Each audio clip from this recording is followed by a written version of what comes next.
Imagine two people. One person wakes up on a Monday morning, and the first thing they do is check their bank account, not out of curiosity, but out of fear, like touching an old wound, just to see if it still hurts. And it does. They have a job, a decent income, but they still feel stuck. Mortgage, car payments, bills, and a life where they cannot make decisions freely. There is always a calculation running in their mind. How will the next bill be paid? What if an emergency happens? And even if they want to, they cannot speak honestly at work, because they do not have the option. Now the second person wakes up on the same Monday morning. They pick up their phone, but they check the weather, they make coffee, and decide whether to go for a walk or deal with work later. They also have responsibilities, but money does not control their decisions. The difference is simple. It is not about being rich. The difference is financial freedom. Most people think a good salary means a good life, but in reality, the game is not about salary. It is about the system.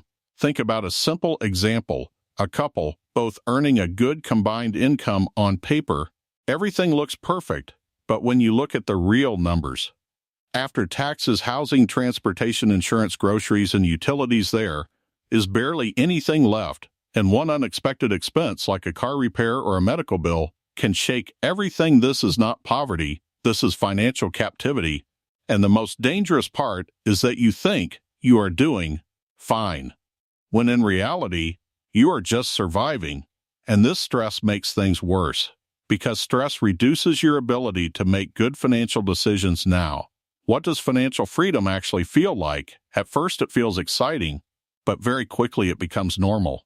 What does not disappear is the absence of stress, that background anxiety, that constant calculation goes silent. You stop fearing your job. You can say no. You start making decisions based on choice, not fear, and small problems stay small problems, not life crises. But there is another side. When the pressure to work disappears, you finally realize you never asked yourself what you actually want to do with your life. Now, let us talk about the math. Your yearly expenses multiplied by 25, that is your freedom number. If you spend $50,000 a year, you need about $1.25 million. The biggest misunderstanding is that people think income is everything, but the real driver is your savings rate. If you save only 10%, it will take decades, but if you save 40 or 50%, your timeline shrinks dramatically.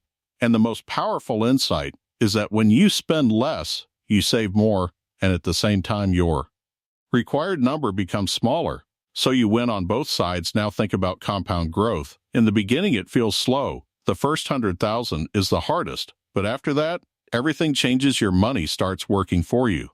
And consistency matters more than intelligence. You do not need complicated strategies. Simple investing and patience are enough. If you want to start, follow a basic roadmap. First, build an emergency fund of 3 to 6 months of expenses, then eliminate high-interest debt, especially credit cards, then invest in broad index funds, and automate it, then focus on increasing your income while keeping your lifestyle stable. This step alone can double your speed. And finally, learn to enjoy your life at your current level. Do not wait for the future, because if you cannot be satisfied today, it will be hard tomorrow. In the end, the idea is simple. Financial freedom is not about retiring. It is about having control over your life, making decisions based on what you want, not what your money forces you to do. So the real question is, will you look at your numbers honestly and build a system, or will you keep going with the flow and hope things work out? The choice is yours.